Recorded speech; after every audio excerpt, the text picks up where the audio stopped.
Everyone, new name here, playing his new game, Walk Your Realms. And in this video, hopefully I'm going to be able to show you my functioning strategy for n9-17. And you'll 3-star it and get that nice Divine Crystal, especially for the New Year's that's coming. I'm sure you would like to have something special to summon with. Well, maybe you don't, but I always love a free Divine or something I got to work just a little for. So I have Valyria here, and she's going to go up into this top corner.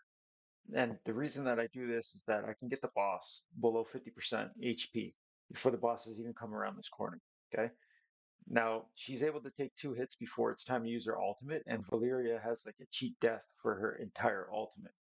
And I believe it's based on how many hits she does. It's like 8 hits, and then she's dead if she's sustained fatal damage during the ultimate, which she obviously will. So Brokir here, he provides something I call the Bro Zone when he uses his ultimate. Anybody that's within a certain tiles adjacent to him, they're going to get I think it's a 20% damage mitigation. I can't remember. Okay. But I use Vortex. Obviously, shields are always welcome, especially when a boss that does a 2/3 of a screen AoE blast that murders everybody in one shot. It's great to have a shield first. So because I'm not burning the boss entirely up here, which I'm sure I could with Silas now. I want to show you guys the way that I did it originally. I use Oleg because Oleg needs to block and guard this core from this punk jerk over here, okay? I'm not a big fan of these mages. When I first got brought into the game, they really upset me. They put out like a 8.5 tile circle or sphere, and it's just like I think it's a power boost to any of their allies that are within it, and you get like a debuff or something. So if this mage casts that circle because I didn't kill the boss in time, the boss is going to AoE and have a massive damage boost, and you're going to die no matter what you do. So I need to wait. Now you see Hex here, he's kind of ghost form. So he's procced his cheat death. Once the boss hits about 70%, there's the cascade one. Once the boss gets into this tile, they're going to cascade again.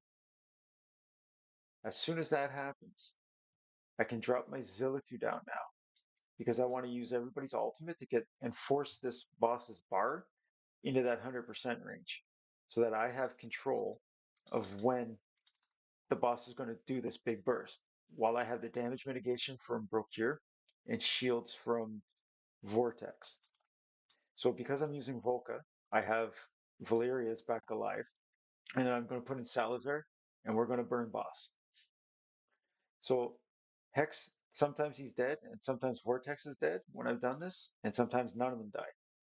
Now, the only problem with Vortex dying there is that after you see here when I burn the boss, the death timers on everybody is 10 seconds. And you can see here that it's double that for Vortex.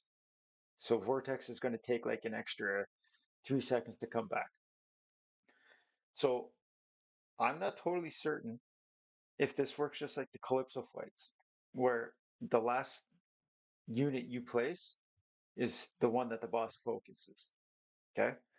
But what I'm going to do is I'm going to stick Oleg over here because he's going to have to block.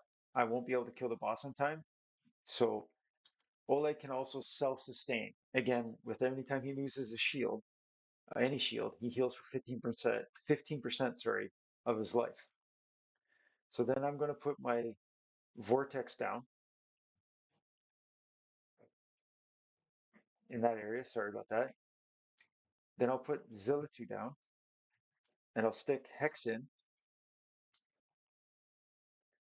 Then I'll put my Salazar down. Then I'll put in Valyria. And just before they're targeted by the boss, I should be able to have my Brokira. So that way the boss is now fighting Brokir. See where the focus went? So now my Valyria has her ultimate up and she's immune. And then my Salazar, during his ultimate, he becomes immune. So the other key here is that you need to keep somebody alive still. Because when this phase ends, everybody's like you're put right back there. So again, as you see, like my people are dying. It's not an easy fight.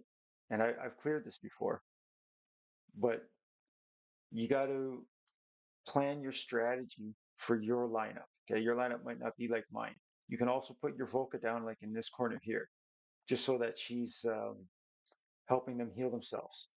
But as you saw there, like Wrath is taking care of himself. That's why I brought Wrath. Okay. Then I'm going to make sure that I use Salazar's ult. So now you see these mobs that were about to get into the core, they're already gone. Okay. Excuse me. So this is just the ultimate burn phase now on the boss. But as you can see, the people that died, like their timers are off. So I'd rather that nobody was dead, obviously, because they'd already be getting their ultimates going. But I think I'm okay here.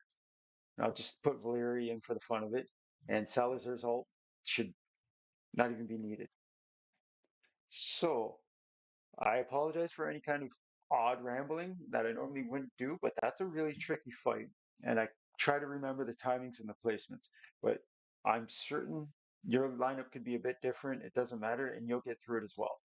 But you'll look and like some people say, Salazar's no good or whatever. Like that's some pretty good numbers for Salazar. And you're gonna see the gear I have him in. It's not super fantastic gear, okay? And Zillitu, like she doesn't do much damage except where it's required, or she becomes a focus target, okay? And Vortex obviously you can see is healing or whatever, okay? So we'll go into our heroes. And I want to make sure I got everybody. I'll show you real quick. And if you're not watching, you've already seen what you need to see. I hope it helps you, okay? But that's like it's a really tough stage. So Hex is in some really good gear. It helped, and I was pretty sure I had all this stuff when I did it with him. Zilla2's in kind of a Freddy set here. Okay, it's not that's the only set that I can put together of Infernal Roar. Okay, Valeria, she's just in mismatch, whatever, but it gives her some kind of decent stats. Okay, that attack's pretty good. The Eloin, she's got my best, I think you say a Schlepsis. I don't know, a Schlepsius, but anyways, it helps. Okay. And then Salazar. Yeah, I have a little bit of speed on him, but like that's a lot of attack for Salazar. Okay. It's not the correct build for him, but it works. But what also helps him if he gets a bleed on there, he's doing 30% extra damage. Okay. The Brokir, he's not even in a full tank set or whatever, but he's, almost 110k HP. It helps. Plus, he has the Brocure wall. Sorry, Oleg's wall. It's the Bastion ring. But when you come down, like my Volca, like I didn't even really place her. I didn't have this invigoration set before, but I wouldn't put her anywhere where she would be using it anyways. Okay. Here's the Wrath. He's in whatever. It's just to get him going. Okay, he's got max of crit rate, no speed whatsoever, but he heals himself every time he does an attack. So that was important to me. But the most important artifact that I have for tanks to me is the Snor's Will. Again, when the shield disappears, that means any shield that Oleg ever gets, whatever the shield came from, when it disappears, he's going to heal for 15% of his health. Okay. And look, like I've always had Brokir in a fracture set. It's definitely not a tank set, okay? Like that bonus does absolutely nothing for him. But the timings and the placement is what's key.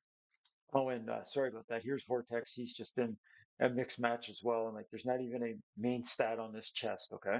And his artifact, I forget. Yeah, this thing is not really that good, but it's the best one I have for him for this boosting base stat. So this is new name playing his new game, showing you how to hopefully beat stage n9-17. I wish you well. Play safe and be nice.